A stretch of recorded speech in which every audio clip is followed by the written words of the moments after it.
नमस्कार। तो एक और कमेंट जो है हमारे साथी किए हुए हैं, वो कमेंट थोड़ा सा पढ़ के बता देते हैं। और जैसा कि आप स्क्रीन पे दिख रहे होंगे, जो कमेंट है वो धनंजय कुमार जी का है। वो लिखते हैं, धन्यवाद सर। 2008 और 2009 में बहाल शिक्षा सेवक किस आधार पर हुए थे? उस लेटर का दिनांक, पत्रांक, डीओ ऑफिस या बीओ ऑफिस या आपके पास है तो दिखाने का कष्ट किया जाए सर। ठीक है, तुम्हारे भाई का तो कमेंट है, बहुत अच्छा कमेंट है। तो जैसा कि भाई आप स्क्रीन पे देख रहे होंगे आप सभी कि हमारे पास जो है वो बिहार शिक्षा परियोजना समस्तीपुर का है। ठीक है, उसका पत्रांक दिख रहा होगा आपके स्क्रीन पर, 1849 है। ठीक है, तो आप ये लेटर डिस्क्रिप्शन में देख सकते हैं। डिस्क्रिप्शन में मैं लिंक दे दूंगा डिस्क्रिप्शन में। और थोड़ा सा मैं इस पर पढ़ के थोड़ा सा बता देता हूँ। मैं इस पर पढ़ के मोटा मोटी बता देता हूँ। ये भाई बोलते हैं कि 2008 में जो बहाल हुए थे वो किस आधार पे हुए थे, तो बस वो हम आधार देखना चाहते हैं। तो इसमें वो आधार जो है उसमें लिखा हुआ है, आप देख रहे होंगे। सेकेंड पेज भी आपको दिख रहा होगा स्क्रीन पे, वो सेकेंड पेज है। सेकेंड पेज दिख रहा हो जो भी हम पढ़ रहे हैं।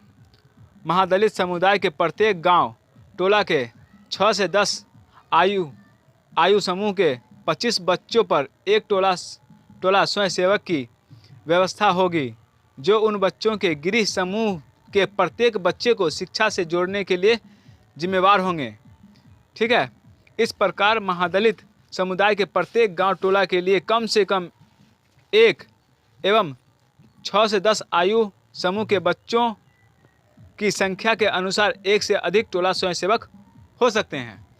तो देख रहे थे भाई, जो हम लोग का जो बहाली हुआ था 2008 में, 2008-9 में जो बहाली हुआ था वो इस आधार पे हुआ था कि उस समुदाय के, महादलित समुदाय के 25 बच्चों को जो है विद्यालय से जोड़ना था, और 25 से बेसी है तो वहाँ एक से अधिक शिक्षा सेवक या टोला सेवक बहाल किए जा सकते थे।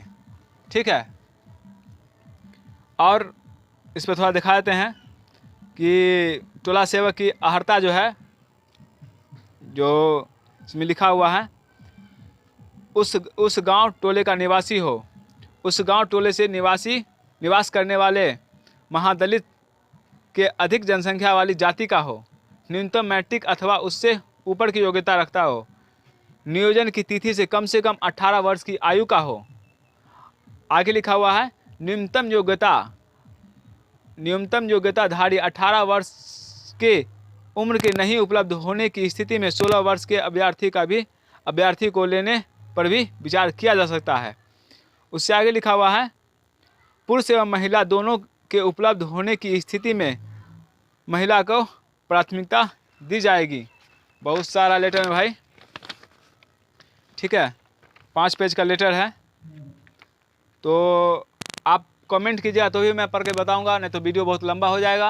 ठीक है, और मैं डिस्क्रिप्शन में कोशिश करूंगा लिख दे दूँगा, काहे कि 2008 का लेटर है तो कुछ लेटर जो है कुछ उस पर मिट भी गया है, तो कुछ दिखता भी नहीं है। ठीक है, जैसे आप स्क्रीन पे देख रहे हैं कुछ दिखता भी नहीं है, थोड़ा थोड़ा। और सब लेटर है जो 800 पेज में दिखता भी है साफ साफ। ठीक है, तो हम लोग का तो मेन बहाली जो हुआ था वो 25 बच्चों को स्कूल से जोड़ने के लिए किया गया था, मगर सरकार जो है हम लोग को अक्षर आंचल योजना से जोड़ दी है, जिस पे हमारे संघ भी चुप है, संघ भी कुछ नहीं बोल रही है।